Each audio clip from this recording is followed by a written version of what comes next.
Setup. So let's see if this will work. Ah. Is something happening? I see a live button. Ah, thank God. Okay. Right. So hopefully setup. So yes. Let's see if this will work. Ah. And I can hear myself twice. Great. So good evening. Good evening.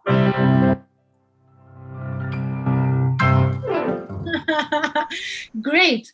So it was a practical joke from Zoom. Try to make my life difficult.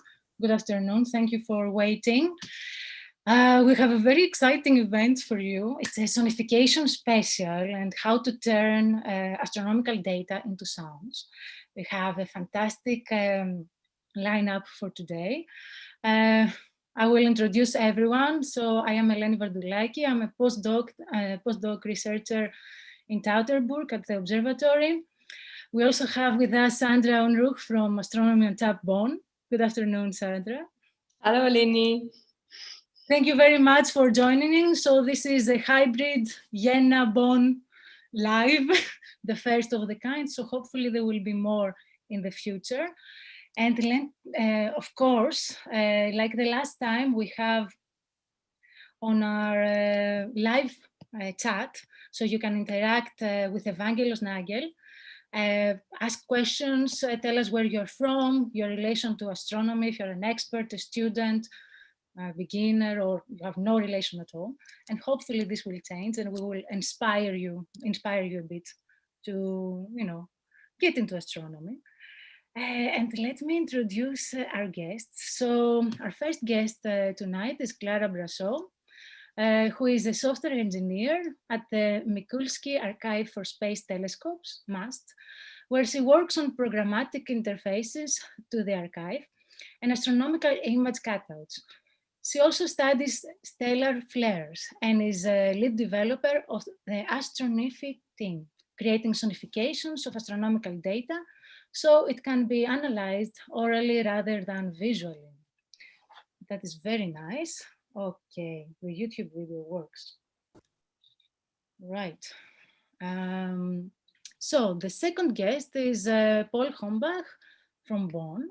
Paul is a musician, actor, and a space enthusiast living in Bonn. Yes, he studied music, theology, and geography at Bonn and Cologne Universities, and has a broad was a board member, of the Public Observatory in Bonn. And he is also the editor of Astronomy, das MAGAZIN. Exciting. So welcome also, Paul. And the third guest for tonight is Dr. Alan Roy. So Dr. Alan Roy is a staff astronomer at the Max-Planck-Institut for Radioastronomy in Bonn and has led instrumentation development programs with international cooperation over many years to enable imaging of black holes with sufficient sharpness to see the event horizon, like the black hole image that was released last year, 2 years ago. Before joining the MPIfR, he worked in New Mexico and India in astrophysics and advised also on telescope design for the search of extraterrestrial intelligence. He's currently developing a novel receiver design that will enable dual use of concentrating solar power stations built primarily for renewable energy production, as by far the largest and most sensitive radio telescopes in the world. Right, so since we're live and hopefully everything is going well, let's break the ice, because before I had the heart attack, so I also need to relax a bit. The first, we will start with games because I really like games. And the first game is Taboo. I really like this one and I'm very bad at it, so I'm happy that I don't have to play it. Right, okay, so let me explain it before I get our guests involved. So I will give a word, for example, cloud, to one of our guests, and they will have to explain it to the other guest without using these 4 words. Okay, right, so now we'll stop sharing the screen, if I can. There you go, and let's do this. So maybe Sandra can help me with this one and share the next one. So the first one is Alan, and he will have to explain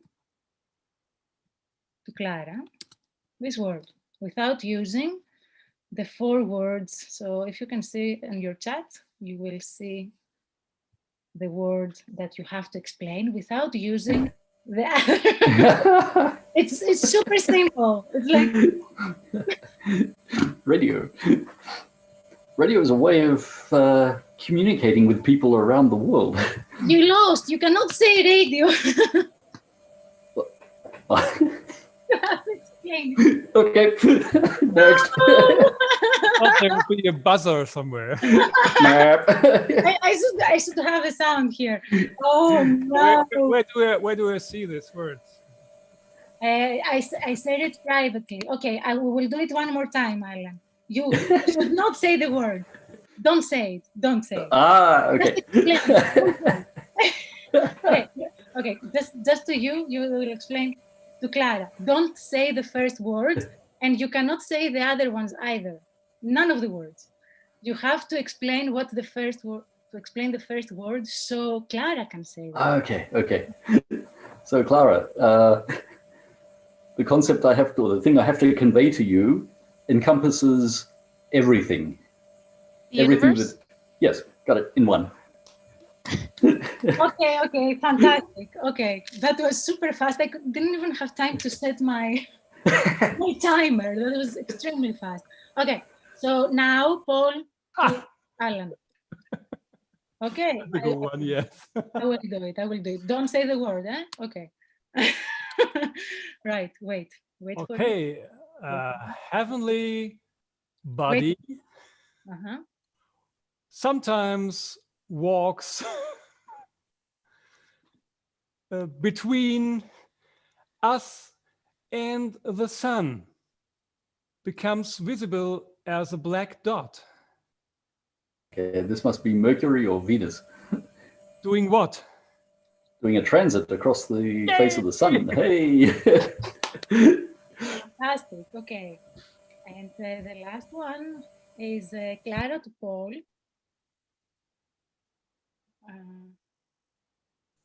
You have your word?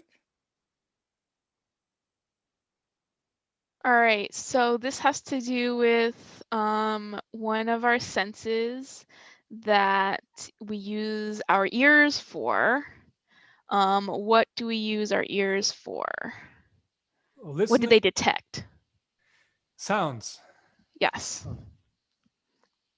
Okay, I think that was way too easy. Congratulations. I should have more difficult words. But well done, guys. Very nice. So now that we broke the ice, and I also feel more relaxed. I don't know about you. The beer also helps. Right. So let's go to Clara. Today, we invited Clara to tell us about a very nice project. I heard a month or so ago in a conference, your presentation, and I got really interested on what you do. So this is why I invited you today for this specific discussion. So introduce yourself to us a bit about your education and expertise. Sure. So I'm Clara Brasseur, and I actually have a background in music and astronomy.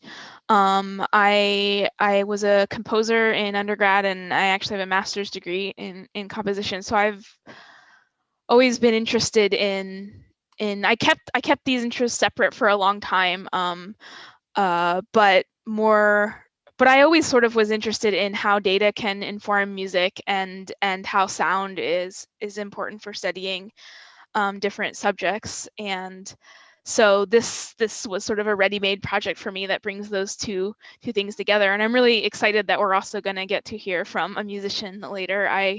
I work on the scientific side and wish I had more spare time to explore the composition aspect these days. But but yeah, and I'm as you said in your introduction, I'm at the Mikulski Archive for Space Telescopes, which is the archive that archives Hubble, as well as a number of other missions. And so it's a mix of software and analysis and astronomy, and opportunities to bring things together, which is also where sonification fits in really nicely.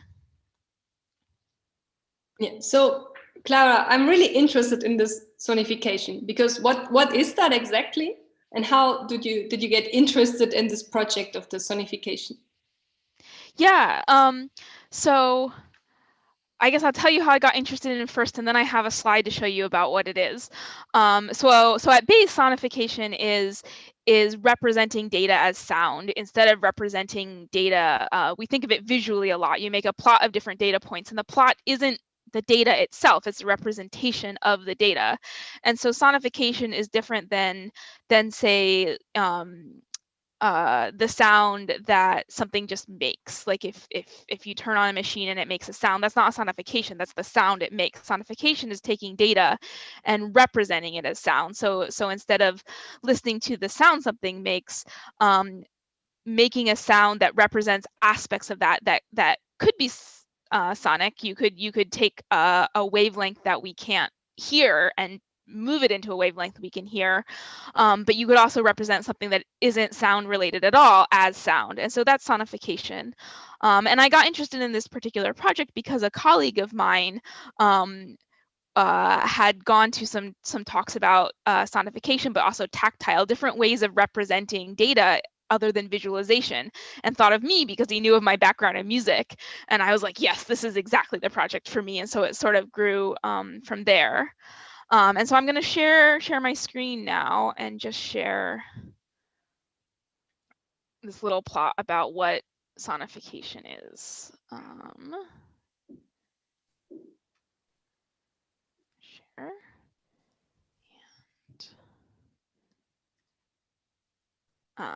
Yeah, so representing data as sound, and then the project that I'm working on is specifically, because we're an astronomical archive and we hold a lot of light curve data, is sonifying light curves. So light curves are typically represented as plots, as in on the right here. Wait a second, I can make this a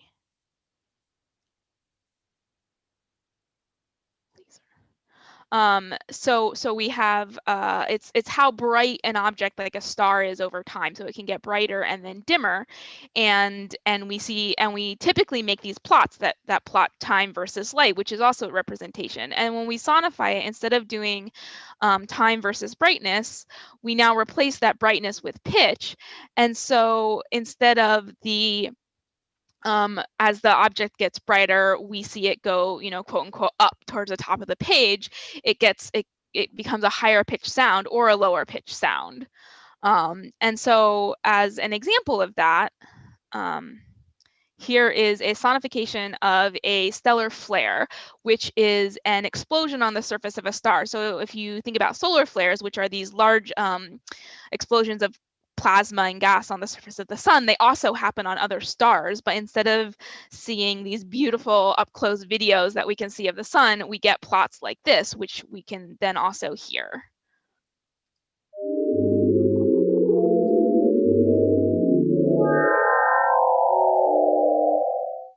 Wow, that's very distinctive.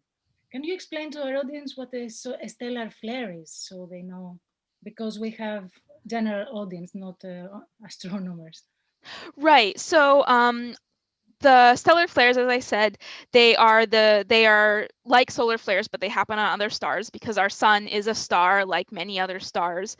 And so stars are made up of hot plasma, and they have magnetic fields in them. So these magnetic fields, these are the same sort of, the Earth also has magnetic fields. That's what we see when we see the aurora. We see charged particles flowing along these magnetic fields. And so on stars, there's also these magnetic fields, but unlike the Earth, the sun is not a rigid body. It's made up of these fluids, and so the magnetic field can get dragged around. And when it gets dragged around, it interacts with itself. And some of the ways that it can interact with itself are very explosive, and they cause these huge releases of energy that take the form of charged particles and light. And so what we're seeing in this plot is that intense brightening that comes from an explosion is this hot, bright plasma shot off from a star, and then we can see that, and then we can hear it in the sonification. Fantastic. So you showed us how it works. Do you have any more examples maybe we can hear? I do. So I have a couple of different types of phenomena. So this next one, whoops, there, is what is called a heartbeat star.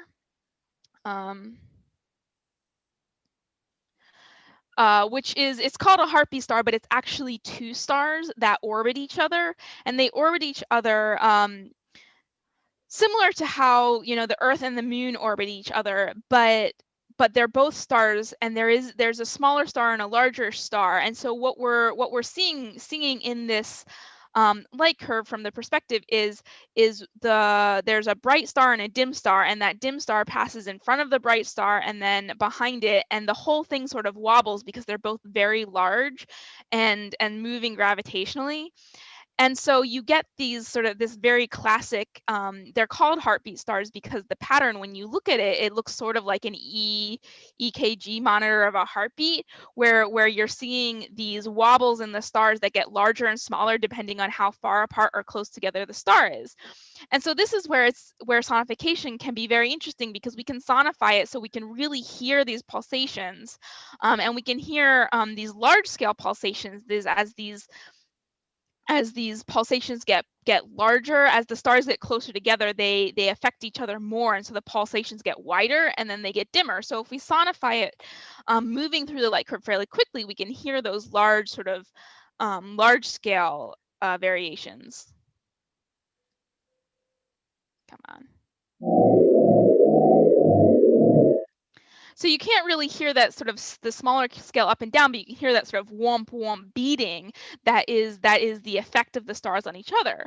But if we want to hear the really small, faster moves, we want to hear the actual individual vibrations, then we can slow the sonification down a lot, and then we can hear the variation as it happens much more slowly.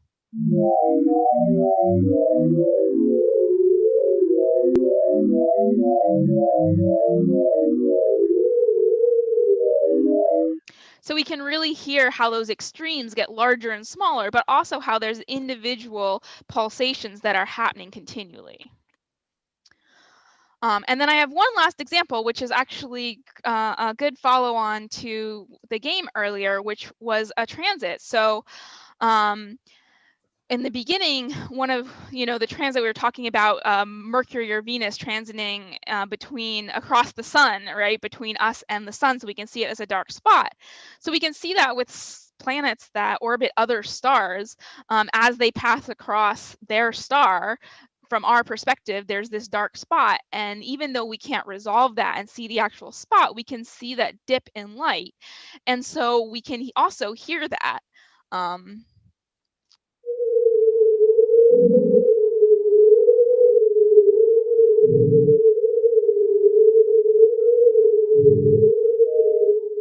So those low chords are that transit where the planet is blocking out a significant amount of light of the sun, while there is also smaller scale variation going on that has to do with the star rotating or instrumental noise or lots of other effects.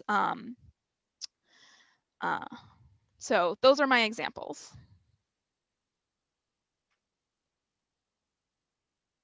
You want to ask another question, Sandra? Yes. So, like, personally, why do you think it's very important to have the sonification of astronomical data? Yeah, so there's two reasons that come to, well, there's lots of reasons, but two reasons come to mind. And the first one is just accessibility. There are huge barriers for blind and visually impaired scientists and students who want to become astronomers, and sonification is one of many ways to solve some of those problems. And there's lots of different ways, from detailed analysis to, there's an undergraduate student who's visually impaired, who is involved in this project, and one of the things that she was looking for is the analysis that she and her group are doing on these light curves is very detailed and very statistical, but one of the things that she's missing that her sighted colleagues find is that ability to just glance at the light curve and say, oh no, something happened with the instrument, that one's garbage, or oh, that one looks interesting. Because that's harder to see when you're just looking at numbers. And so the sonification provides her with that ability to do that initial sort of like, oh, this one is something that we should look into scientifically. There was a problem with the detector in this one. Oh, this is a phenomena, but it's not the one we're interested in.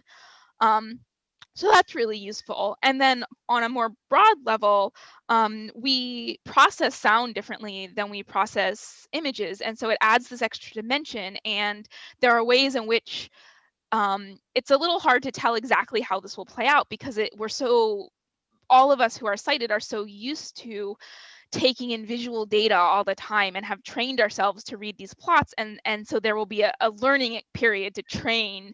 Like I've discovered over the course of this project that I can hear much more when I listen to these light curves than I could initially. But we can hear very, very fine gradations in pitch, and so that has a lot of potential for hearing small differences. And music is also inherently multi-dimensional in a way that visual plots are not. And so this is something that is also in the future. I'm currently sonifying exactly to, just light and time. But there is a lot of potential for using a lot of different aspects of music to sonify also different aspects of data and sort of a natural way of looking at multidimensional data. That's great. That answers also our question about how it's gonna benefit research, giving this different dimension you're mentioning. So I actually have one more thing to add to that though. More, yes. Yeah, so the last example I played was the transiting planet, and we're actually working with the team as part of the TESS mission, which is the Transiting Exoplanet Survey Satellite. Okay. And it's specifically looking for transiting exoplanets, and they have a whole pipeline that picks out probable signals, and they have a vetting team that vets these to see if they're probably really planets. And so we're working with them to see if sonification can be a useful tool for vetting. They have, this is one of those things where the whole pipeline has been worked on for years to get it down to exactly, what parts of the light curve you need to look at properly to determine these. So it's an ongoing iterative process, but we're looking if we can use some of these properties of how we can distinguish things with the human ear to also vet using sound. That is fantastic. Do you want to tell us about this project that you have developed and I think Paul has a question. He just raised his hand. So sorry, Paul. Go for it. I was very impressed by your results. I mean, we're hearing like flares in pitch up and down over time. So what time scales are we talking about in your examples? Oh, that is a really good question. Yes, so this is actually the time scales vary. So for the flare example specifically, each data point that is at a 10-second cadence. So the data points are 10 seconds apart. And so I squish that down so every 10 seconds becomes a 1/10 of a second. No, 100th of a second. For the heartbeat star, the data points are a half hour apart, and I squish those down to, I think, a 30th of a second. Yeah. And for the transiting planet, they're at a, I believe, 2-minute cadence, and I took that again down to the 30th of a second. So that is something that is adjustable within our software, and it depends on what you're looking for and what your time scale is. But yeah, none of it is real. I guess I could do the original 10-second data in real time, but for like these half-hour minutes, the real-time data spans like a month. So you squish it down a lot. Or you can listen to it for a month. I actually thought about that. I was like, it could be one of those. I wish I could remember the composer now, but I've participated in some of those long scale sort of music Maybe cage, installation. Maybe cage as slow as possible. Yes, exactly. I was like, this has that potential, but scientifically speaking, it's useful to be a little faster. That'd be good for the interpretation of the data. Yeah. Yep, absolutely. So I will add on this question then. Thank you, Paul. Does it change the interpretation of the data, this slowing down? Or it just helps you listen to it faster? Yeah, I mean, this is something that we're actively working on. When I wrote the defaults in, I didn't have really a use case to test it against. So it was just like, okay, what seems like a reasonable amount of time that you can listen to it? But it depends really a lot on, I think there isn't really a one size fits all, because it depends on what you're looking for. And I actually think that sort of unconsciously, the timings I picked are related to my own data, where you can hear the flares really nicely because I study flares. But then I talk to other scientists and they're like, oh, but you're sort of skipping over all of these, these things that I care about that happen on a faster cadence or have smaller gradation. So it depends on what scientifically you're looking to explore. Are you looking at large scale phenomena or small scale phenomena? Do you care about short changes or not? If you want to sort of get a sense of the maybe like long term, is the star rotating, you'll want to go a lot faster so that you can hear those changes. But if you're looking at, not just does the planet transit, but what is the shape as it transits, then you zoom in a lot more. So it really depends on what you're trying to do with it. Mm-hmm. But this is not different to when we have a visual diagram where we choose what to plot, the range on the x-axis, the range on the y-axis, the color even of the lines. So it's always a choice, to visualize or audialize.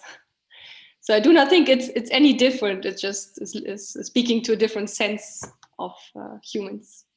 Yeah, it's awesome. I have another question, which is from the introduction that Eleni gave you, and she talked about something that is called Astronify.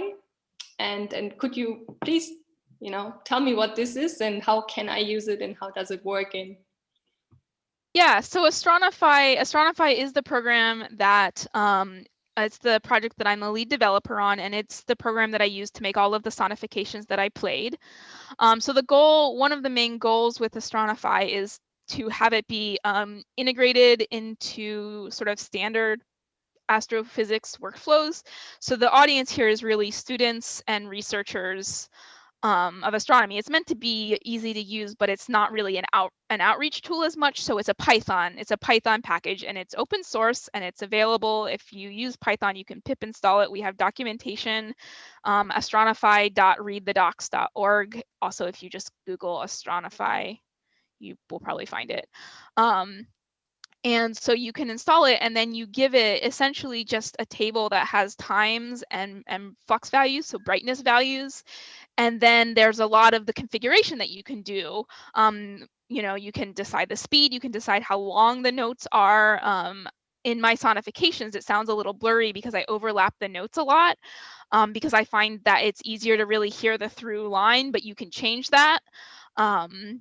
There are limits. If you start making the notes so short that you can't get through a whole cycle of the waveform, then you can't hear them anymore. So there's a limit to how short they go. But you can do all this from home. And if you do go to our website, there are also a whole bunch more examples if you're not a programmer to listen to and play with. But it is a tool designed for scientists and students. And it's open source. We welcome, if you are one of those scientists and students or you're a programmer, we welcome contributions. That is amazing. And I think it makes it more accessible also to people that cannot see, right? So this is one of the other aspects of it. So it makes it broader, so you can become an astronomer and hear data. You don't have to see them. Yep. Right? So that is fantastic. And lastly, I want to ask you, what do you think is the future of sonification? Where this is going to take us?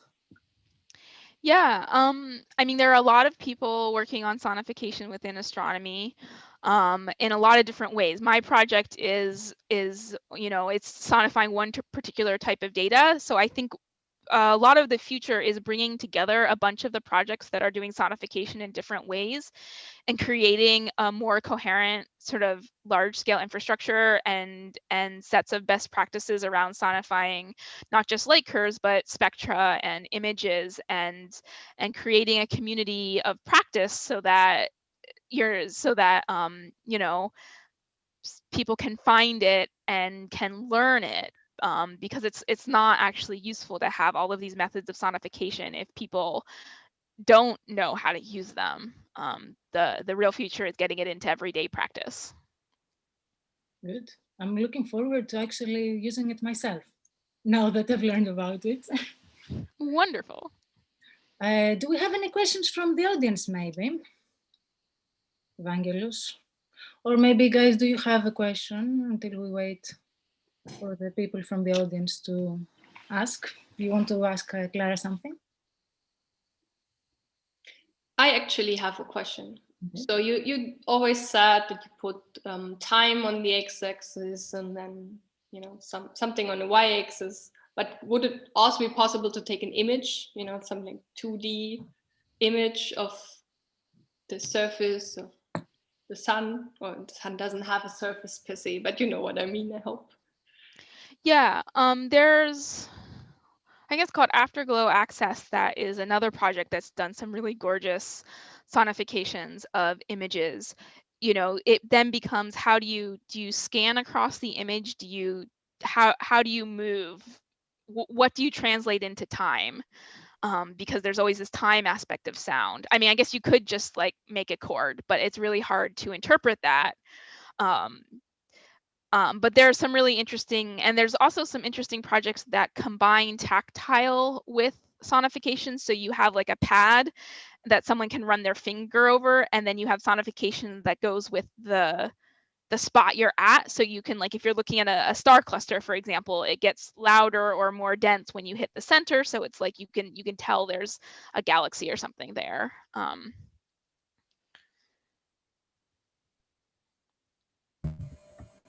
I have a sonification I'd love to hear from you. That's I'm thinking of the sun and how it oscillates in modes, seismology. And there's resonance modes and many overtones. You have these churning motions of gas, exciting like the fundamental mode and then the first overtone and so on. And spectroscopy of the surface can show you where the gas is coming towards you and away from you. It would be fascinating to hear that transferred into sound.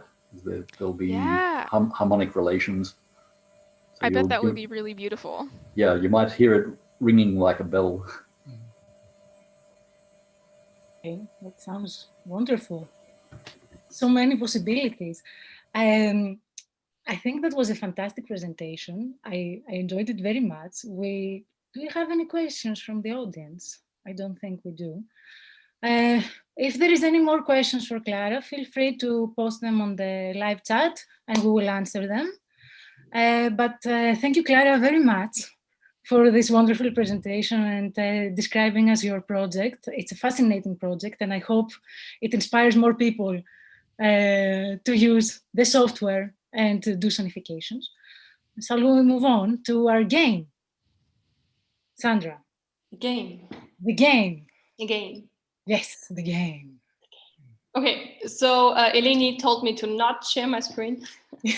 So I will share my screen now, not just Yes, because I have the answers next to the questions. Yeah. That would make it a bit easier than we want to. So I just give you some questions and then our audience here guesses. Is that how we will do it? Our guest. So this is a game for our guests. So Alan, Clara, Paul, you have to guess true or false. This is what we're playing, true or false. Of course, the audience can also play. They should. Yes, they should. I mean, come on, guys. A bit of interaction. So let's see how many we know. And I don't even remember the questions. Okay, Then good. you can just guess along. I can play along. For true, we go like this, and for false, we go like this. Okay. You know, exercise your wrist, make it a bit warmer, you know, it's perfect, perfect. Yep. You know, we don't want any injuries today. Okay, never mind. First question. There is a meteor shower in January called the quadrantids or quadrantides. I hope I pronounced that correctly. So if you think that is true, no, don't mind my pronunciation. Then you say thumbs up. If you think there's no meteor shower in January called the quadrantides, then you press false for thumbs down. Forgot I play. Okay, everyone says true, so it must be true. But in this case, it's actually correct. So there is this meteor shower in general going on. And for those of you who want a bit more of a challenge, this is the meteor shower you're looking for, because everyone can have a look at all these bright meteor showers in August and December. But this one is a bit tricky because it peaks only a couple of hours in January. So you really have to put some effort and some weather in to actually see them. So this could be a challenge maybe for next year. I like the challenge. If the weather permits, you know, because whenever I want to see a meteor shower, guess what? It's cloudy.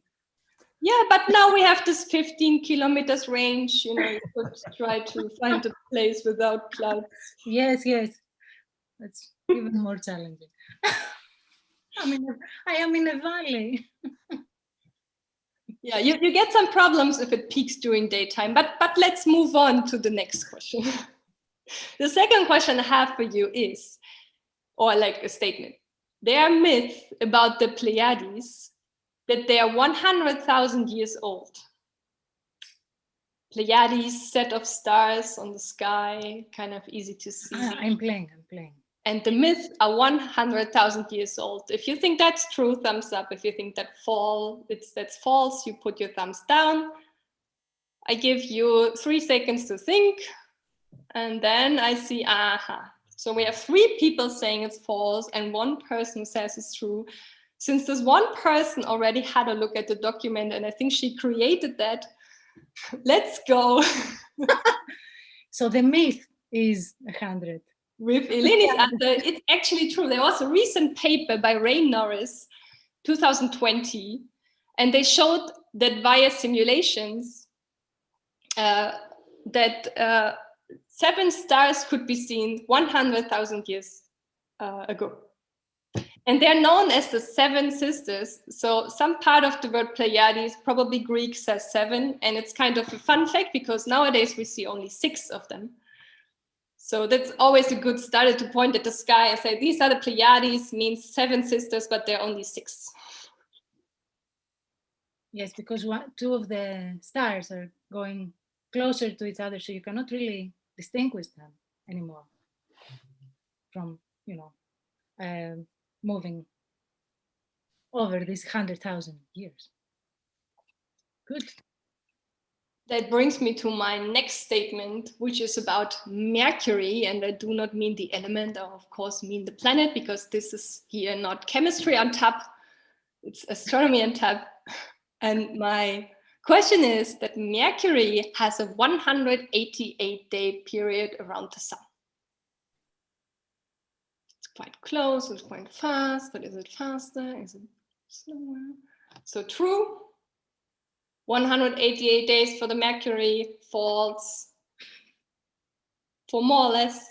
That's a kind of specific number. So we have 2 false, 3 false, and 1 yes. And yes, this one is false. It's actually only 88 days. So if 2020 would have happened on Mercury, it would be over faster. Sorry, that hurt more than it should have. I have more 2020 jokes. Just wait. I'm looking forward to it. Well, let me have a drink. Why would you need that? It was an exciting year. Awesome. Awesome. Okay. So now let's test a bit more earthly knowledge, which is for this year, actually, 2021, we'll have 12 full moons. So I give you 3 seconds and then you put your thumbs up or down. 1, 2, 3. I like it if it's a diverse answer. So first of all, it's actually true. 2021 will have 12 full moons, but this is not always the case. Yeah. In some rare years, we'll have 13 full moons, which means that 1 month, which is closely related to the word moon because they're like historically originated from the same concept, then it's called a blue moon if you have 1 then more full months. That was last year. Yes, exactly. For 1, 2 full moons in a month. Man, this will get a tongue breaker. Yes, and we had that last year exactly, Paul. I think in November, October. I don't remember. See? 2020 had everything. But there was 1 blue moon, and it has nothing to do with the color. It has only to do with it's the 2nd full moon of a month, and that was last year. So this year we have 12 full moons for the 12th month we have. And that brings me to the last statement for this short game. And the statements I have is that Earth has been spinning faster lately. So the spinning, you know, the Earth rotates around itself, is actually a bit faster than it used to be in the past. So I give you 3 seconds again, and then you put up your thumb. 1, 2, 3. And another diverse answer, and this last fact is also true. Oh. The Earth is in a hurry to get over with 2020. All the 6 fastest days on record have been happening last year, and on record means since 1960, since we have atomic clocks to really measure precisely the time. So now, instead of having leap seconds, which take care of the fact that the Earth is not spinning fast enough to have exactly 24-hour solar days, now the Earth is a bit faster, which may be related to climate change. It's really amazing if you want to have a look at that and want to read about that, what we can learn just from having the Earth spin 1 millisecond slower or faster per day. Didn't feel like. Yeah. I mean, there's a bias in the human mind when you're locked in at home. But yes. It's a bit of oxymoron that we felt it was slowing down and it was going faster, actually. Yeah, the Earth was in a hurry to get this over. Should hold that thought in mind. Later when I present one of my sonifications, you'll hear that process, the Earth spinning and speeding up and slowing down. A little taste for what's to come. Very nice. And this is why I put this question there. Good. So great. Thanks for playing. I hope you enjoyed that. I like true or false. And our audience was also playing with us. So thank you very much, guys, for playing. We do have one question for Clara. So before we move on, maybe we ask it and then we go straight to Paul. Okay. So the question was from the audience, if you can change the sound and use a trumpet, for example, instead of, I don't know what you use. No, I don't have instrumental control. And in fact, the reason you said instead of, I don't know, is because it's not actually an instrument. It's a pure sine tone, which sounds a bit weird because no actual instrument makes a pure sine tone. I've had considered sort of manufacturing it with overtones depending, but I'm interested in doing that, taking aspects of the data, so it still wouldn't really sound like an actual instrument. Okay, we can revisit this question at the end, and we can elaborate, because it's a very interesting question and topic. Thank you, Clara. And let's move on to Paul, right? Yeah. Yay. So, Paul, you're all set up with your keyboards and everything. Yes, amazing. And Sandra will help me with this interview now. Yes, I mean, me and Paul, we are already acquaintances, right? So, Paul, you're a musician, you're a composer, but, you know, how is astronomy related to that? How did you get interested? I think I'm interested in astronomy since I was a child. When I was in some holiday and could see meteor showers, shooting stars, maybe the Perseids, not the Quadrantids, because it was in summer. And I like to see the moon. I saw the Star Trek original series, of course, of first moon landings, and later on the Voyager, amazing pictures sending back from Jupiter or Saturn. I think that brought me to astronomy. And just to share my screen with you now. This is a picture showing me watching the Perseids, so I'm still interested in watching shooting stars. So that is how it all began. Beautiful picture. Can I make a wish? Yeah, of course. Maybe wish for this year to go faster. But what got you interested into sonification of astronomical data? Actually, it started back somewhere in the 90s. I was a regular guest, frequent guest on a amateur planetary observers group, the German section of planetary observers, amateurs. And they were gathering near Augsburg in a small town called Wiolau. And that's where I presented almost every year a new sonification. But how did it start? I came across a book. I have it here with me. It's so, in a way, it's my sonification Bible. It's by Jean Mius, an astronomer. And this, if you look at it, it's as charming as a telephone number book. It's just figures and nothing but endless columns of data showing the positions of some planets at some time. But you know what? The foreword was so interesting.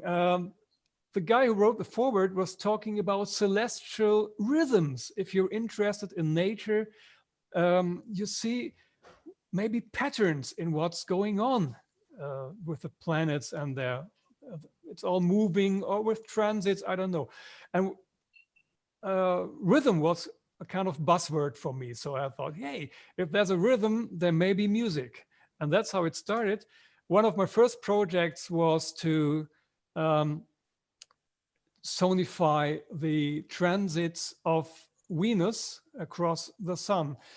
This is a picture I took, the first of two Venus transits happening in our lifetime. We had one in 2012, and this one is from 2004, showing down here Venus taking about 6 hours to cross the sun at that time, whereas the plane just took about 1 second. I was lucky to hold my analog camera at that time to took this snapshot and scanned it later. Well, what do we know about these transits? There are 4 of them happening in 243 years. So maybe you have 8 years in between, or you could have 122 years, or 8 years again, or 105 years. So what kind of weird pattern is that? Could it sound like a rhythm?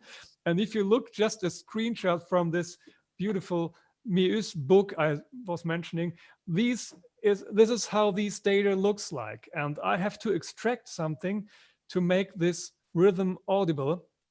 And that's what I did. I was using at that time a sequencer, and the most complicated rhythm this the sequencer could achieve was a 61/8 bar measurement for the rhythm.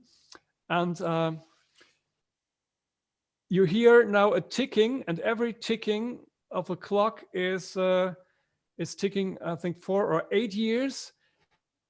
Drum sounds you're hearing are these transits.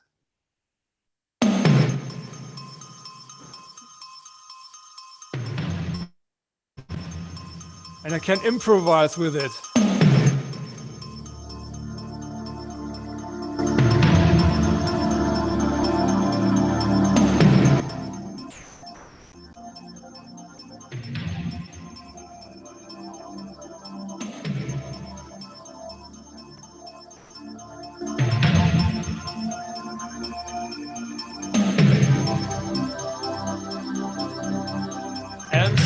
And so on. This rhythm goes on for centuries or millennia. It could be for CSI. Yeah. So they played for CSI. Yeah, that is the rhythm of the Venus transits. Yeah. Amazing.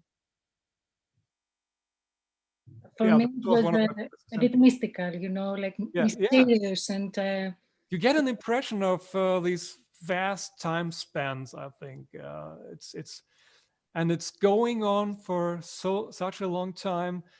Well, this rhythm will stop somewhere in the year, I think 3000 something, where Venus in one case will miss the sun. So the interval I took for this sonification, I also was able to sonify the delay of these transits in the calendar from time to time. But I just picked this example to show something about rhythm. I mean, if you think about it, is that the planets are dancing around the sun. Of course. Makes it an even more joyful event. Yeah. But I guess it takes a lot of work actually to do something like this. So could you please explain to me how long does it take to convert some, you know, I've seen this table now and I'm really amazed how you could make something, you know, that sounds like this. So how do you do that? I have a different approach, like the automatic conversion Clara was showing us so amazingly. It's not about just taking raw data from space and putting them into an algorithm, transferring it to a sound. But as a composer, I have parameters of music, like the length of a tone, the tone color, or the rhythm, or the pitch of the tone. It is a high or a low tone. I wouldn't go in just in between steps. I transfer it in discrete steps, like on a keyboard. You have just following keys, and it's not like an automatic movement with a sine tone like we heard in the other examples. So the first thing is I have to get an idea about what data I would choose. And because I'm an observer, a planetary observer myself, so I sometimes get the idea just to sonify something I'm interested in, or I got the idea from this book or other sources. And I'll show you one example how I did it. I did it with a variation of the date of Easter Sunday. You probably know this year will be April 4th, I think, is Easter Sunday, but it can be anything between March 23rd and April 25th. So it can be actually 35 different days of Easter Sundays. And I took from this book a table showing 500, almost 500 years of Easter Sundays. And I put them by hand at that time in a sequencer, step by step by step. I think that took me about a day and a lot of patience not to press a false key. And then I speeded it up. I let this whole piece of music through the sequencer with the, and I was kind of blown away how it sounds. I choose an organ and a piano sound combined, And I thought, wow, this is almost sounding like Johann Sebastian Bach on dope. I don't know. Listen for yourself. It's 1 minute long. It's 500 years of Easter Sunday date. So if it's you see here on my keyboard. So if I find in my table Easter Sunday, like our year today, we have of April the 4th. So this will April 1, 2, 3, 4. So April 4 would be that D. I would press this D. You know, you get the concept. I press one tone higher for each following calendar date. So it's getting higher for the later dates in the year. So we have the April here, and the March will be like down here, this D. Okay, now please listen. The result of hour-long programming.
500 years in 1 minute. And I don't know what it sounds like to you. When I heard this the first time, I thought, wow, there's no pattern I can hear. There's no repeating rhythm. I think it's repeating after 5 million years or so. I was talking once to a calendar expert who told me that. But it seems to be just random.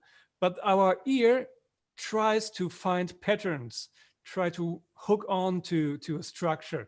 And so what we hear is da da da da da da da da da da da da da.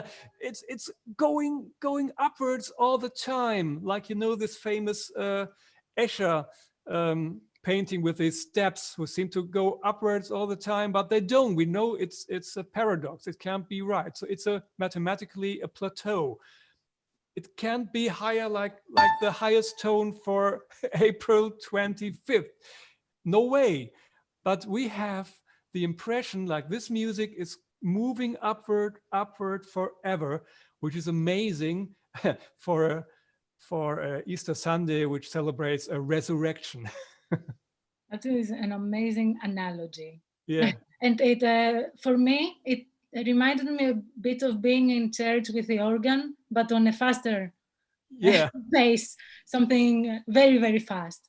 But for our audience, so there was a comment, they really liked it, by the way, and that it could be like a battle theme. This is what it reminded them. Ah, okay. Interesting approach. Yes. Super cool. I think that was the most unusual thing I've heard up to now. And all the sonifications I've heard are very special on their own. What other projects have you done? Very different ones. I sonified the visibility of planets, like the appearance of Mercury in the evening sky or the morning sky, and how this depends on your latitude where you're observing. How does Mars sound when Mars comes closer to Earth? I even sonified the distances of the main stars of a constellation, like take the W of Cassiopeia or the Big Dipper. And I took these stars and looking how many light years they are away. And for every 10 light years, I took one tone on the keyboard. And if it was a blue hot star, I would take probably strings, or if it was a cool red star, I could probably an organ sound, or I took a piano sound for the average spectra, like G stars, like our sun. So I even encoded spectral informations and the distances in that. So that's one example I did. But one thing I want to present to you is getting movements audible in a discrete way, not an automatic way, in a maybe musical way, and how to improvise with that. Just imagine the solar system from Mercury, Venus, Earth, Mars to Jupiter. And what would happen if we throw a keyboard, a really, really big keyboard in the way? And now let's speed up the solar system and let's cross the planets and hit a certain key. So the sun would play the highest note over here. I show it in another example. So the sun would play this C over here, and Mercury would start to beat. As we learned from your little quiz, Mercury is circling the sun once every 88 days. So I made this. I make him give him the beat. I show you how it sounds like. I switch. So Mercury does the beat. I speed it up 10 million times to reality. Venus is a flute. Yeah, we hear Earth hitting the D over here with a voice sound. Mars, yes, Mars, the war god, has a trumpet. And then we have a big gap, the asteroid belt. I have no asteroids here. That was Jupiter. And you know what? The solar system's got the blues.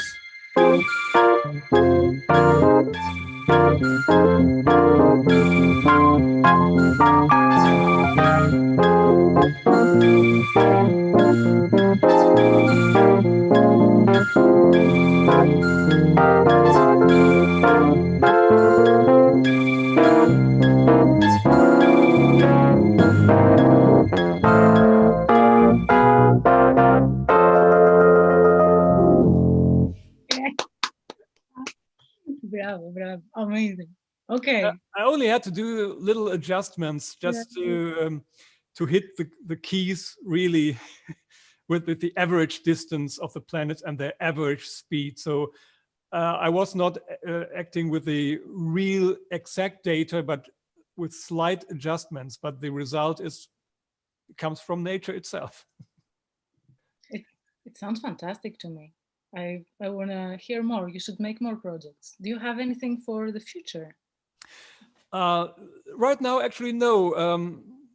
As I told you, I started like 26 years ago with sonification like this, and there were a lot of gaps where I didn't do it.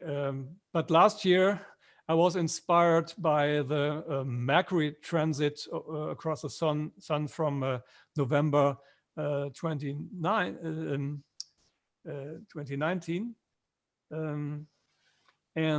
So perhaps you remember the AOT in Bonn last year. So I took a sonification, a jazz sonification with that. I think it's still online. So sometimes new ideas come across, and then I sit down and make some sketches. How can I do it? How can I assign the data to what parameter?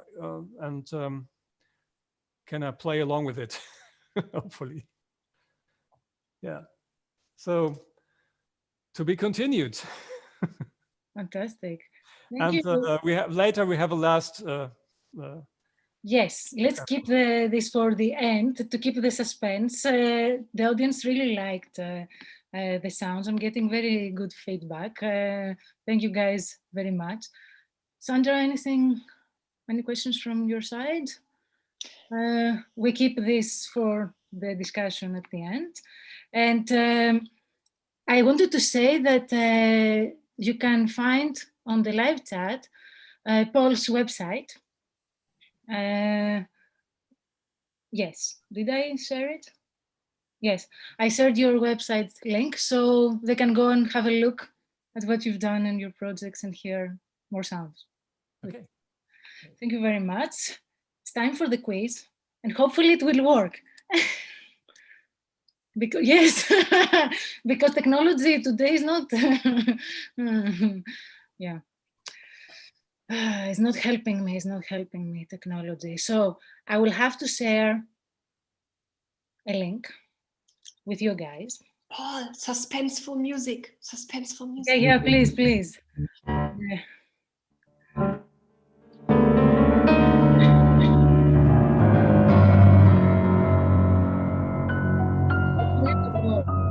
Okay.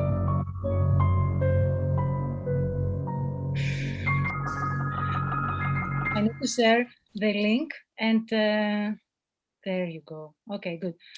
Let me share two things. First of all, the link, if it allows me to copy and paste. I will share it on the live. There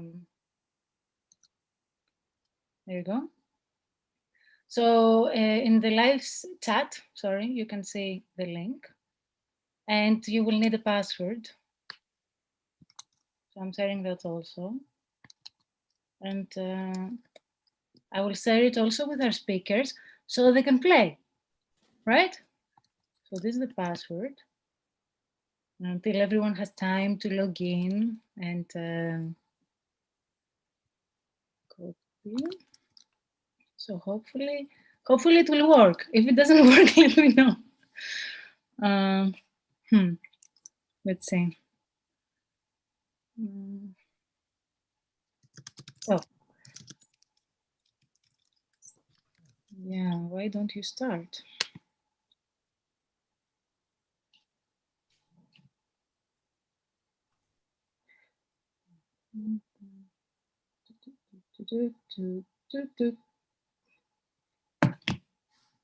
Right, it did not work. So you have to enter the code in this link I sent you, and there's no link. Huh. Right. I told you technology is not on my side today. There is one person that has joined. Thank you very much. Okay, great. 2 people. So there is a problem with our live stream. My apologies. Zoom does not like me today. Right.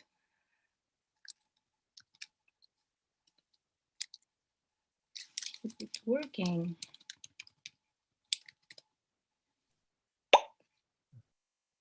Three people.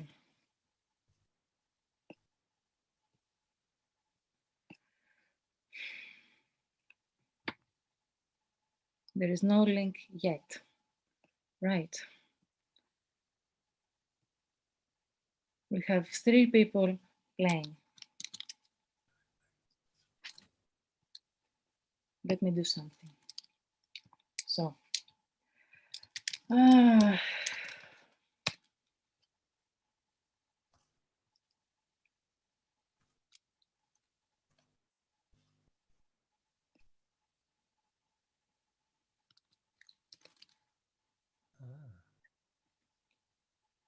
so you guys have joined, but none from the audience has.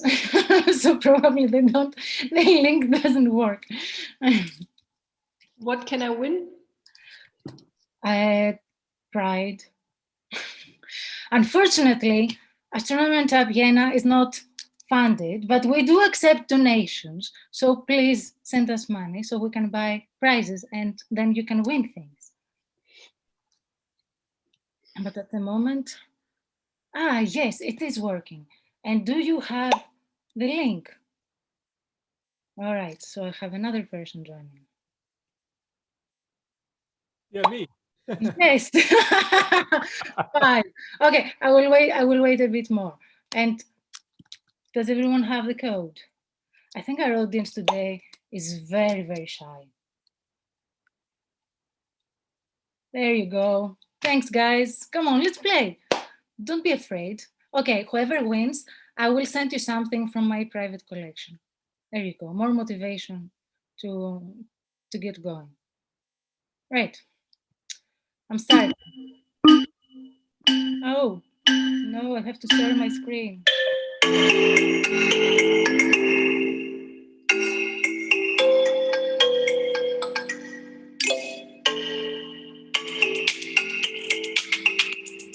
I have no idea what's going on.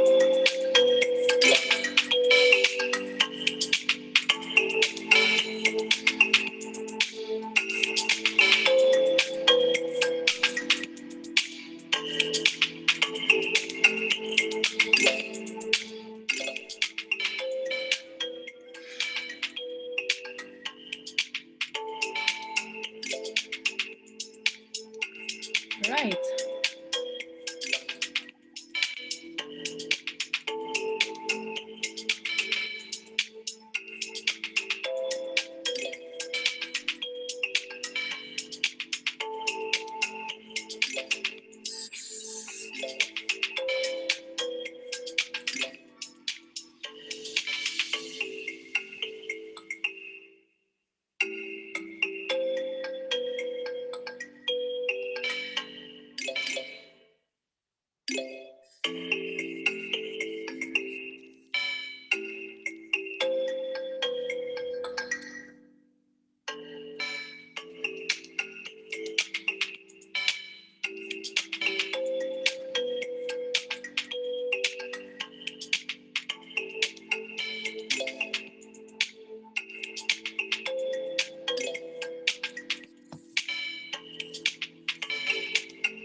Right. I like how it has music in the background to keep up the suspense. There is one more player. It was an A minor. Technology is not on my side today. This did not go as planned, but it's okay, it doesn't matter. I really enjoyed how the board changed. It was, as Sandra told me privately, the questions were difficult, so let's go through them. And well, congratulations to the 3 people on the top. I might send you something in the post in the next days. And hopefully we will get funded soon so I can send more things. But I will go through the questions because that was what was supposed to happen. So technology has a mind on its own. Right. Let's go through it because those are nice questions. And you can see some of these astrophysical phenomena in January today, in January. So this way, there you go, these days. So the first question was, which is not a meteor shower, Orionids, Perseids, Alpha Sagittarides, or Alpha Capricornids. And I made this up, tried to make it sound like it's correct, but this is wrong. So Orionids is in late October, Perseids in mid-August, and Alpha Capricornids in late July. I have not managed to see any of them because whenever I want to see a meteor shower, it's cloudy.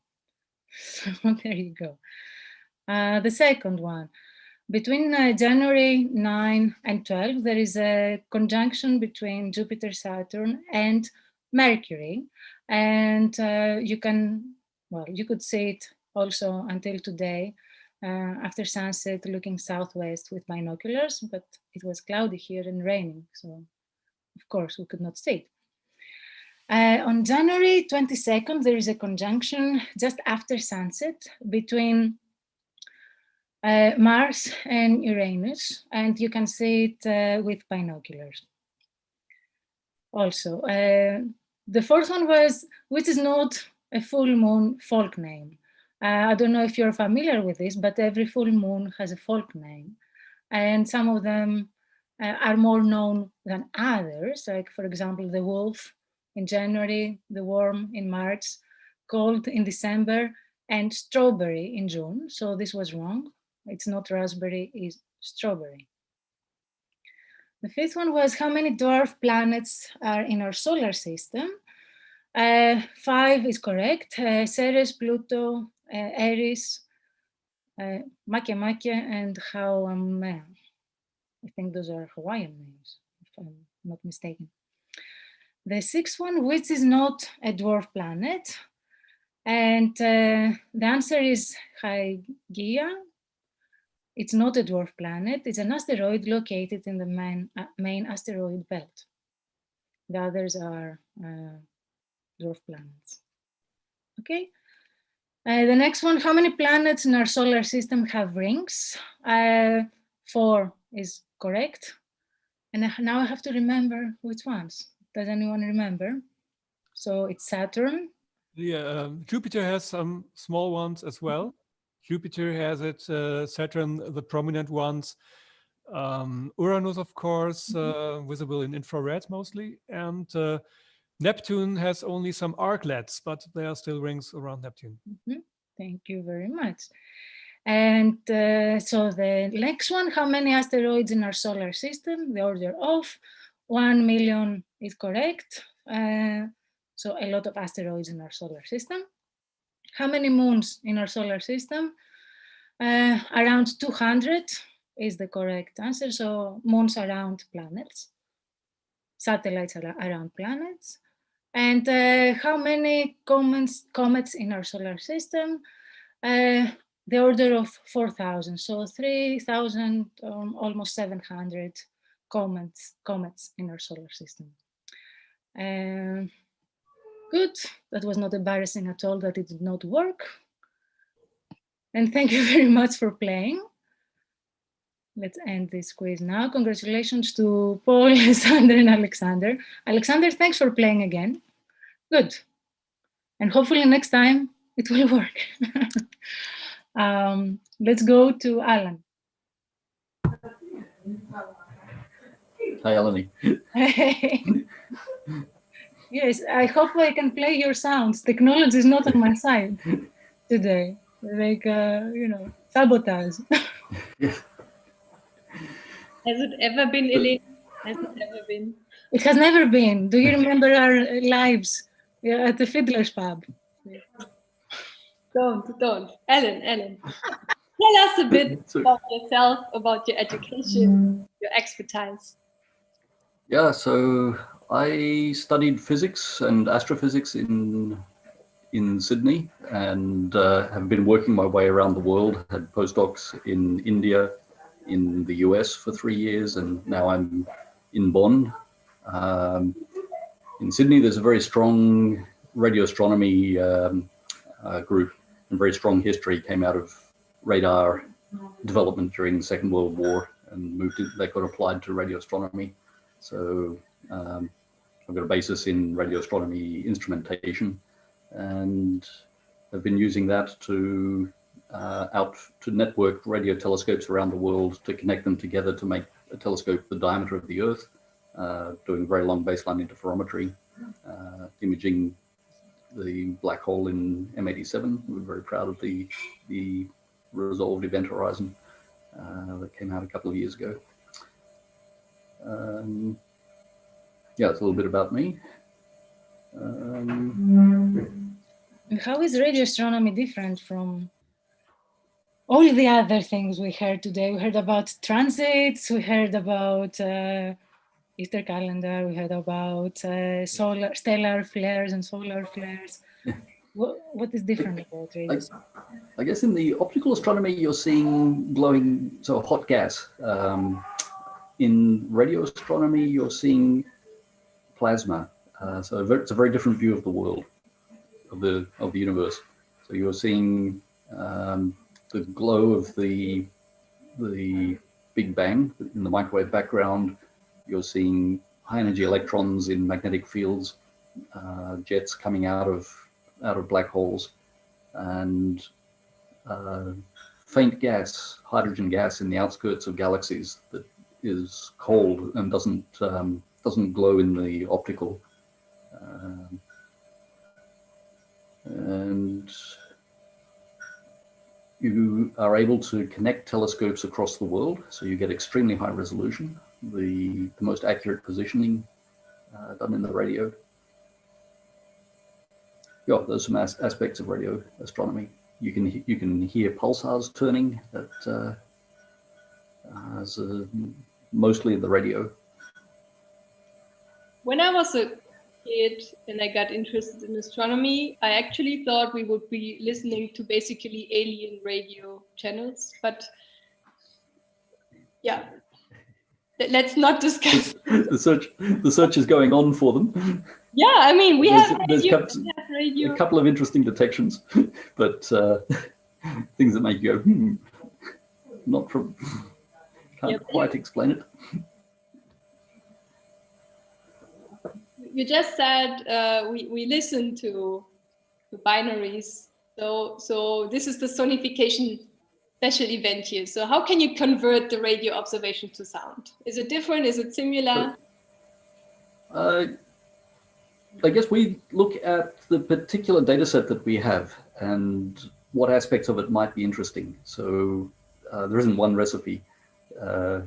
You could take light curves, you could take the way the Earth is wobbling and convert it to pitch or tone, or bits arriving at a radio telescope and produce a time series. I guess we can go through the actual sonifications and in my project and go into a little detail on each one. They tell a story. Okay, so there are some specific projects you share with us. Do you want me to play the first sound and you explain to us what we're hearing? Yeah, maybe a little bit of background to where this came from. Sure. So this was a project funded in Norway. It was so the Norwegian Mapping Authority funded the construction of 2 radio telescopes, and a fraction of that money had to go into the arts. And the proposal that won the competition was Øyvind Brandtzæg in Trondheim to do a sonification based on the radioastronomy that would be done with these radio telescopes, and to present it as an installation at the Norwegian Mapping Authority headquarters. And that ran for a period of 8 years. And he came out to the telescopes and then came to see the telescopes, and he came to Bonn to understand how we processed the data. And I assisted him in that process of understanding how it works and gave him samples of the data, and then he went off and produced these sonifications. So we're going step by step through the data collection and analysis process. So the first one, we're listening to the raw data that is received at this radio telescope. It's looking at a quasar.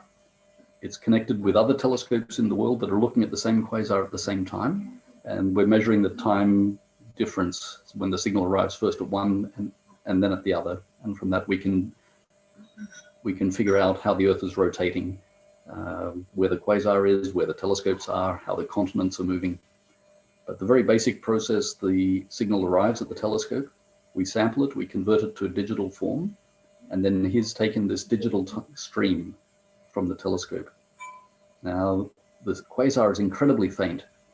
So the signal is completely buried in noise. Most of what comes from the telescope signal is noise from the receiver, from the atmosphere, background, and about 1 part in 1,000 is from the quasar.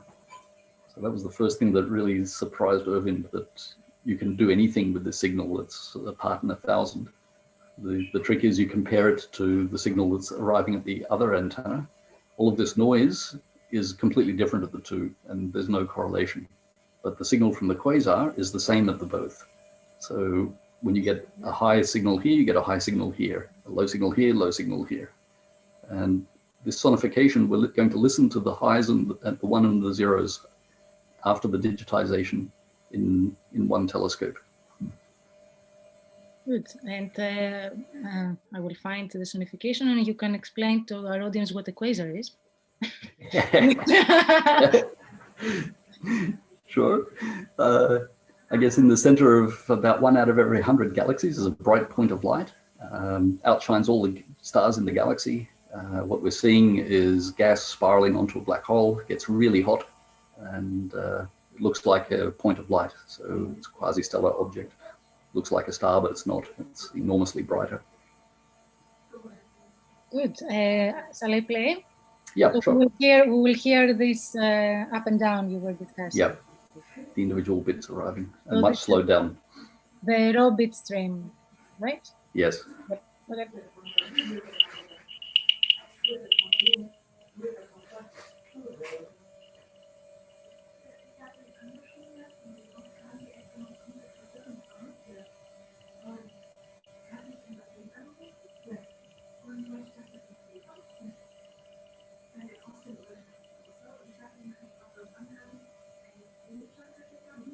Right. So that was... Right? It was not only me, eh? Yeah. It started loud, then it became very quiet. Not sure why. So that 1 part in 1,000 signal from the quasar. There's also a part from the cosmic microwave background. This is the remnant glow of the initial explosion that created the universe. It's kind of intriguing to actually hear that process going on. Fascinating and very different from what we heard already. That was a bit closer, let's say. So these sounds are from objects that are further away from the stellar flares or the transits that we heard. So this is from the distant universe, right? So the next one is looking at the pattern of how the telescopes are going around the quasars. in a pattern. So we visit a quasar for 2 minutes and make a measurement of the time delay, the signal arriving at one and then at the other telescope. And then we go, so that gives you one piece of information about the orientation of the Earth. Then the telescopes go in unison to the next one and make a measurement in that direction. And you get a measurement in another direction. So you constrain the three orientations of the Earth and the positions of the antennas. So in this choreography, we've taken over a 12-hour period, where the telescopes are pointed. So the quasar, and you take its position on the surface of the Earth. Where the quasar is towards the south, you get a low pitch. Where it's up to the north, you get a high pitch. Where it's to the east, it goes into one channel, and to the west in the other channel. So let's hear how that goes. Okay.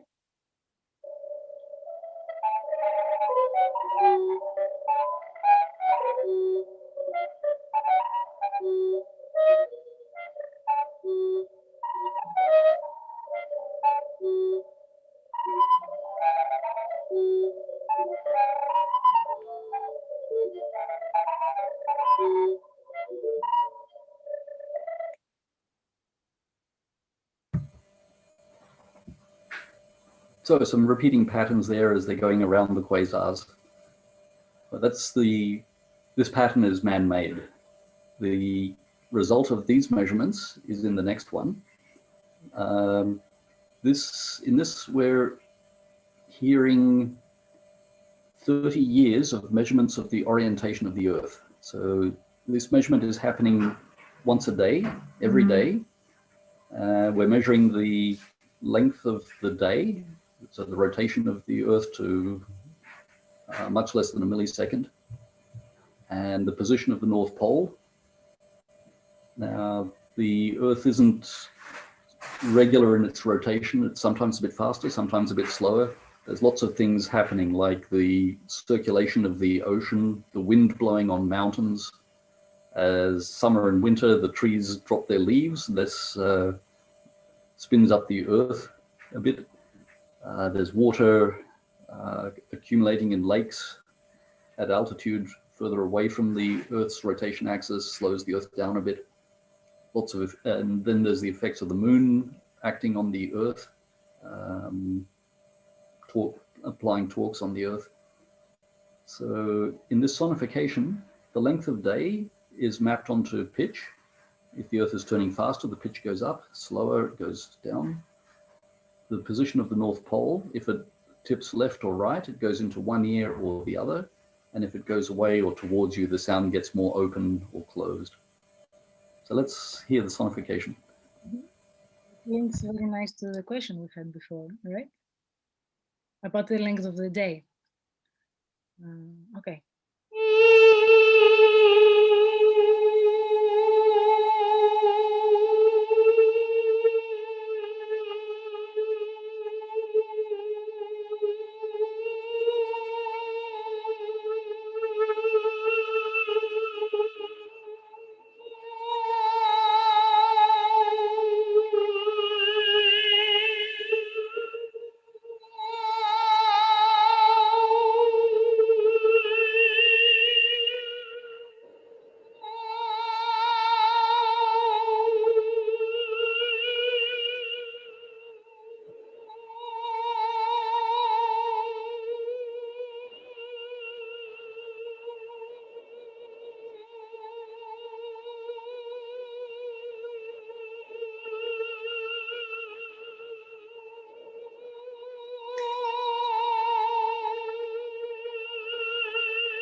It sounds like a lonely Earth spinning through space. Totally spooky. Yes. Spooky, like alien radios. Yes. So the Earth has all these complicated motions going on.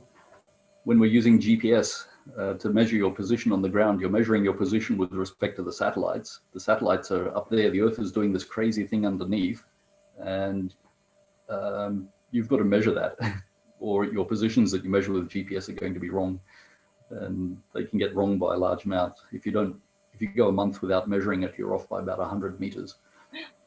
Wow. Okay. And then it grows. Yeah, that's a lot.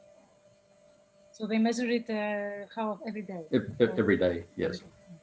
So this is a fundamental practical application of astronomy in everyday life, keeping the calendar, keeping the time, so time and navigation. And these days, the most precise way of doing it is using very long baseline interferometry radio telescopes, using the background quasars as our fixed reference points. They're so far away, they essentially don't move. Fantastic. I really enjoyed the last one, even though it was super spooky. And I think my neighbors are thinking something weird is happening now next door. Are there any other projects like this one that you or maybe in development? Not that I know of. Not that I have going, or Irvind is doing. It's been a while since we've been in touch. I'm not sure what he's doing now. But I could possibly share with you with a project that I began my astronomy career with as a student. And that was to do a live concert in Perth during the the 5th Marcel Grossman conference. This happens every 3 years. It's a big gravity meeting about general relativity. And during the opening ceremony, the VIPs gave speeches, and then there was a concert. For this concert, we observed with a Malonglo telescope a pulsar live, and we sent the signal over to Perth, and that was played as part of the concert performance. And for the people who were in the hall listening to it,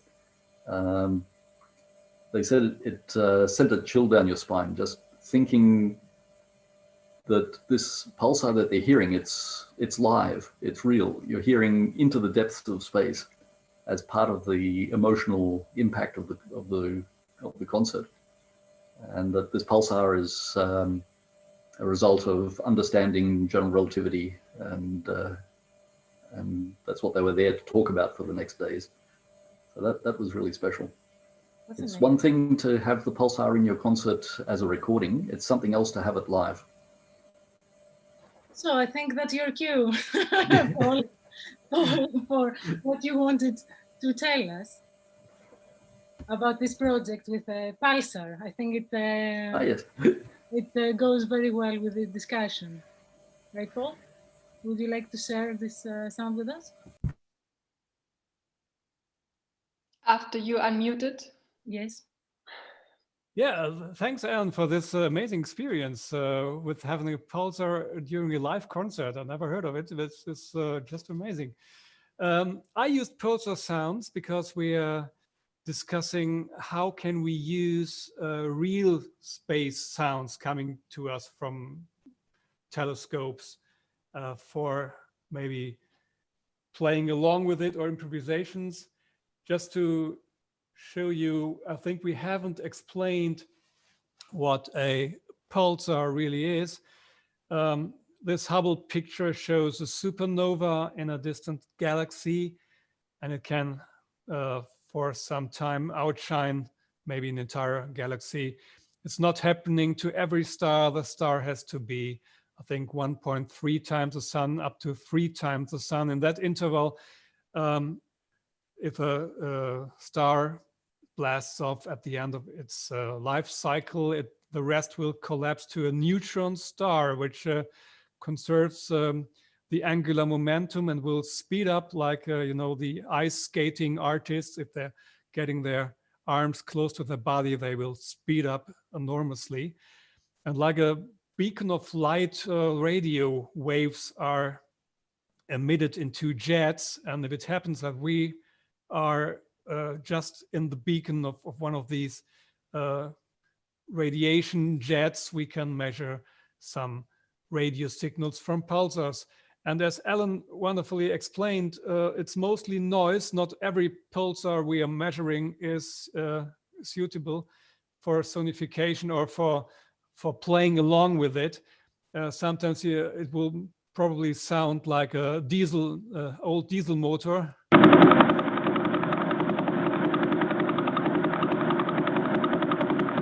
But you know, sometimes we have some really nice rhythms, and these rhythms are so steady, they will vary over long periods of time. But according to human life cycles, I mean, these drummers keep their speed like over ages. It's the most precise drummer you can probably jam with. I have one here. These data, I think they're obtained mostly Effelsberg or Jodrell or Parkes. I use them for quite a long time. This one here is rotating. It's maybe an old pulsar. It's rotating with 1.4 runs per second. RPS means runs per second.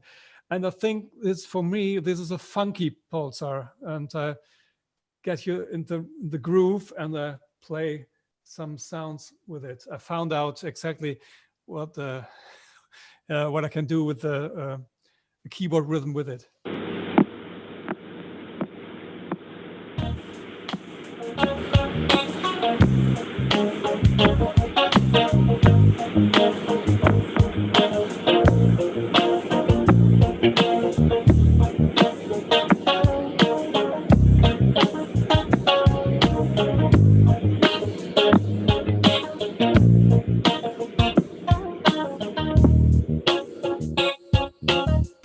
And so on. It's keeping the rhythm forever.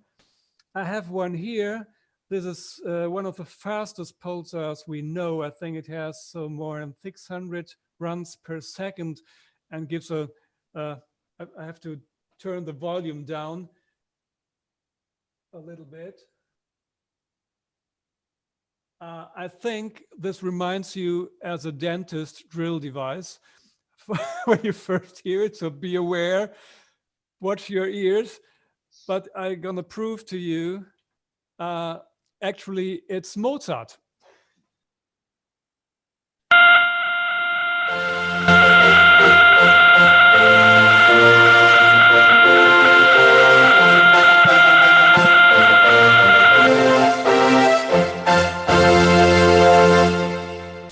Perfect F major. Yeah. Very good. And, now, for these, maybe if we do some outreach for younger people, I have this one, and I think it's in the constellation of Taurus. It's the Crab Nebula, Crab Pulsar, running with 30 runs per second, and I call this the Techno Pulsar. So let's enter the dance floor.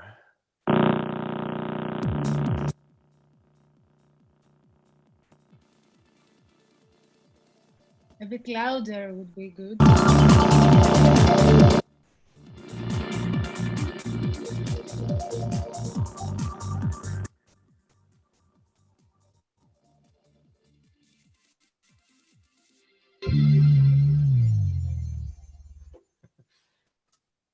One last example. This picture is showing the Crab Nebula, but it's a pulsar from Cygnus. And to me, this is the coolest jazz drummer in the universe. It sounds like doing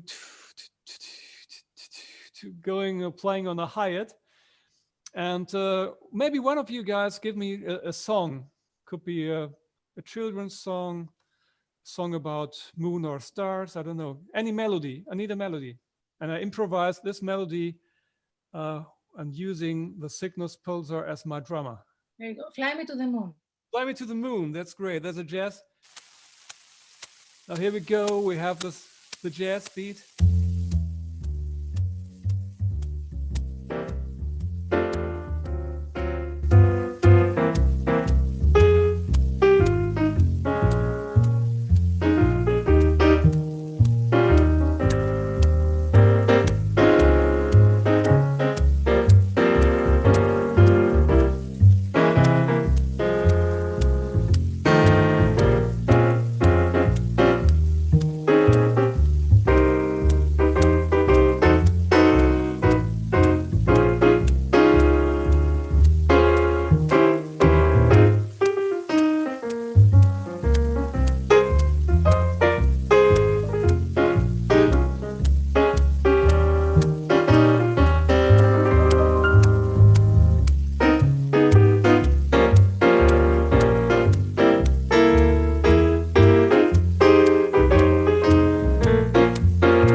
this pulsar is playing on forever. Fantastic, fantastic. That's it from me. Fantastic, thanks for this intervention. Amazing sounds. I've heard once the sound of a pulsar live. So we went to the Netherlands, and I cannot remember where, to one of the radio telescopes, and we heard it live. We pointed the radio telescope onto a pulsar, and we heard it live. So it's amazing feeling to hear it live. And I will ask Sandra to ask the last question, so we get a bit of quick discussion before our final game. I will ask this last question, yeah, but first I really want to say that listening to all this music tonight here on the Zoom makes me miss going out even more. I really want to go out and listen to music again. I don't care where or what music. So thanks for that. Yeah. So any upcoming projects? Multi-wavelength sonification, using other wavelengths, assigning different instruments, doing a symphony. Anything? Well, hopefully. we have seen or heard better. We have heard so many different approaches what sonification can be. It's very important that we mentioned the fact that this always has a didactical aspect. We mentioned people who can't see, blind people who have a completely new window to the universe, and we were talking about what a mighty center our ears are compared with the eyes. I'm not a biologist, but I think there are some scales of fine tuning we could hear rather than see. So this is like Clara and Alan pointed out, it's a real mighty approach to share the joy of astronomy with a broad audience. And what about you, Ellen? What are your future upcoming projects? Perhaps to illustrate it's kind of a technical aspect of the process of analyzing the VLBI data. When we bring recordings from the different telescopes together at the correlator and we're playing back, when we bring visitors to the correlator, they just see racks of computers. It's a computer cluster, and you can't see the algorithms that are running inside it, but you can hear them. If you have the sonification that converts into audio, the signal processing, the frequencies that are being generated to stop the Earth's rotation on the different baseline lengths, you can hear patterns, you can hear the source rise, you can hear the atmospheric effects. I'd be fascinated to see, can we actually hear the fringes that, so the correlations between the data between the two telescopes in real time? Can we get enough signal to noise in real time to hear the fringes? Not active projects, but they're kind of in the back of my mind, something I might pick up at some point. Ellen, can I ask you something? I was really impressed by these howling sounds over all these years. It's probably in the stream that the stereo effect you mentioned wasn't available. Ah, yes, okay. So probably if we can put in the chat or elsewhere a link where to download such files. Yes, sure. I could get that to you. Sure. I don't have it here just to paste into the chat. And Clara, would you like to add something on that? Maybe regarding merging different data from different wavelengths, or so the idea about this question that we're asking is that not only for outreach, for outreach, for our entertainment also. Can we see a concert like the one that Alan attended, but using different objects, let's say, or different astronomical data merged together into a symphony? To take it, a step further. So we heard so many good things that are individual at the moment. So it's a sound from a pulsar, it's a sound from a quasar, or from the Earth rotating, or from a stellar flare. What happens if we put all this together?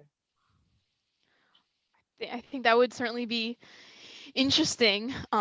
Interesting to find out. Yeah, because everything we've been talking about is very different. I particularly really enjoyed hearing you play along with the sonified astronomical sounds, Paul. I have kind of in my head written, not symphonies, but like a string quartet, but it's never going to get out of my head. So it was wonderful to hear you do a duet with the sounds. But yeah, I mean, there's such different timescales, and it feels like something like a symphony is so expansive. You could play with that, right? We have these vastly far away things, these huge networks, and we also have just single planets and single stars. Good. So I'm looking forward to something like that, because as Sandra said today, hearing all this music had also made me feel much better than before. So I'm very happy that you joined us today and you shared all these sounds and your amazing projects with us. So thank you, and thank you, Alan, for the presentation, and Clara. But before we finish, this is the time to drink and stop being all sentimental, because I'm literally crying now, so there are tears falling. But all this music was really touching. I really, really enjoyed it, even the scary one. So we have a final game, and I will just read it because technology does not like me today. So the final game, and everyone plays. You know this game, you play it with friends. It's called Never Have I Ever. And it goes like this. I will say a sentence, never have I ever this. If you have done it, you drink. You raise your glass and you drink. And I will have your word for it because I cannot see you. So, shall we? Good. Right. They're not naughty. They're astronomical related things. Not what you play with your friends usually. So, never have I ever heard how astronomical data sound like. So everyone should drink now because you all heard it. So this is how it works. Everyone drinks. Where's the next question? I lost it. No, not here. Never have I ever looked at the sun with naked eye. Right, you should not look at the sun with naked eye, but cheers. Yeah, it's like the teacher that said but never did, Never have I ever made a New Year's resolution I didn't keep. Cheers.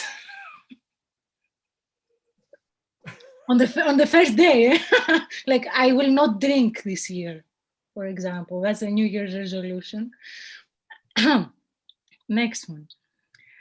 Never have I ever seen the International Space Station crossing the night sky. I've seen the International Space Station, and if you have not seen it, you should. It's very nice. It's like a streak of, like a dot that goes through and then it disappears in the darkness. Cheers.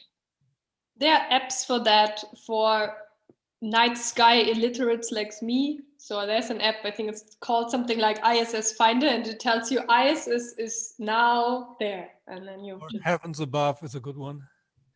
Heavens Above. Okay, very nice. Of course, for this to happen, you must not be in Jena because it's always cloudy. It's not always cloudy. Only when you want to see astronomical events. Right, okay, this is very personal. Never have I ever got mad at the Starlink satellites. Seriously. And I will explain. So Starlink is a project that, and not only Starlink, but there are other projects. There are satellites, train of satellites, so one after the other, and they're supposed to create a mesh around the Earth and bring internet everywhere. But they are very reflective, and so they reflect the light from the sun back to the Earth, which means that when we observe at night the distant universe, we observe also these objects, and they ruin the astronomical observations because they interfere with them. It's like lines. So if you observe for a bit of time a specific point in the sky, you will get parallel lines in your image, for example, if you do optical observations, or they will interfere with your radio detections because they emit at similar frequencies. And unfortunately, as I know at the moment, there is no solution to this. It's only a problem that has been discussed. Actually, they are aware of a problem. First, I thought they are all the bad guys and they bring their satellites up. And it's just one of more companies who plan networks like this, bringing internet everywhere. So the first thing they tried is to paint these satellites. Didn't work. Now they found a solution just to bring it in a different angle or so. I'm not exactly sure, but I read an article about it, and it's they are aware. It will still be affecting observation, but not as bad as we thought. And it's only when they are hit by sunlight. So if they are in the Earth shadow, it's cool. But the way to that is critical. But, well, the International Astronomical Union is in contact with them to try to find solutions, of course. It's not a simple thing because it's better to not launch something that will cause problems to astronomy, and then try to find a solution. It's better to talk to the astronomers before you do that. But communication has started, so hopefully they will find a viable solution, because the future optical telescopes are, going to be affected the most, and radio telescopes also. So it's a big problem. It's a big discussion, but it's very personal. Okay, next one. Never have I ever seen a solar eclipse in person. Okay, I don't drink here. What happened to me? I've never seen, I've seen a solar eclipse. I have not seen a full solar eclipse. I have seen a partial solar eclipse in Greece. It was very nice. So, cheers. I have seen the full solar eclipse 1999. Oh my God, amazing. When we are allowed to leave our homes again, we'll make a trip to wherever the next one is. I traveled almost every continent except Australia. But I've seen 12 total ones and 2 annual ones over the last years. Amazing. Yeah. Dedication. Yeah, you get addicted to it. If you've seen one total solar eclipse, the first one was 88 on the Philippines. And it was just, I've read books of it before about it, but if you see it happen, it's just it's a smashing experience. Wow. I'm so jealous now. I want to see one. Okay, the next one, hopefully. Okay, never have I ever got bored during my own presentation. Let's see, yes, let's see, people. Let's explain to our audience, because they don't understand why we drink. Because we work with a specific project for so long, and we discuss about it for so long, that after a point we don't want to do it anymore. And this happens. We don't want to discuss about it anymore. It's only natural. It doesn't mean it's not interesting. It's just we like change. That's why it somehow happens that we have 10 projects at the same time, and no time to work with them. This is how astronomy works. And the last one, never have I ever given a presentation after or during having dreams. Come on. You never... I don't believe it. Okay, good. Yes, anyway. I don't believe it. I don't believe it. I mean, you're good people. Yeah. And that was it. I hope you enjoyed it. Right. I would like to thank again Clara, Paul, and Alan for joining tonight and for this very interesting discussion and the fantastic sounds we heard, and all these interesting projects and the different ways of making sounds out of data. So that is amazing. If you have any questions, guys from the audience, feel free to contact us and check the websites and the projects of Clara, Paul, and Alan.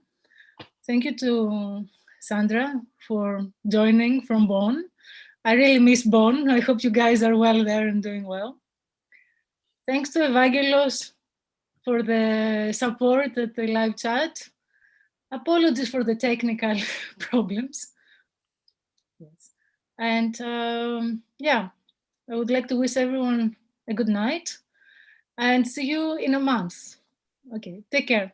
Ciao.